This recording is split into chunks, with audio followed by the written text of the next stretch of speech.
മിത ഒരു കൊച്ചു മോളാണ്, 6ാം ക്ലാസ് പഠിക്കുന്ന മിത കുട്ടിയാണ്. മിത കുട്ടി നല്ലൊരു വ്ളോഗറാണ്. മിതാസ് വ്ളോഗ് എന്നൊരു യൂട്യൂബ് ചാനലുണ്ട്. എല്ലാവരും ഒന്ന് സബ്സ്ക്രൈബ് ചെയ്യണം. ചെറിയ കുഞ്ഞുങ്ങളാണ് നമ്മൾ വളർത്തേണ്ടത്. കാരണം അവരുടെ നാളത്തെ ഒരു തലമുറയാണ്. നമ്മൾ കാലം കഴിയുമ്പോഴേക്കും വലിയ വലിയ വ്ളോഗർമാർ വേണം. വളരെ ആത്മാർത്ഥമായി വീഡിയോ ചെയ്യുന്ന ആളാണ്.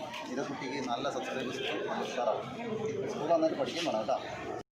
ചാനലിൻ്റെ പേര് മിതാസ് വ്ളോഗ് എന്നാണ് കേട്ടോ. ഫുഡും അതുപോലെ തന്നെ ട്രാവൽ വ്ളോഗ്സ് ഒക്കെയാണ് അപ്ലോഡ് ചെയ്യുന്നത് പറയുന്നത്. അപ്പോൾ ഉറപ്പായിട്ട് നിങ്ങൾ എല്ലാവരും കണ്ടു നോക്കണം. കണ്ടു നോക്കി ഇഷ്ടമായാലും മറക്കാതെ ഒന്ന് സപ്പോർട്ട് ചെയ്തേക്കണം.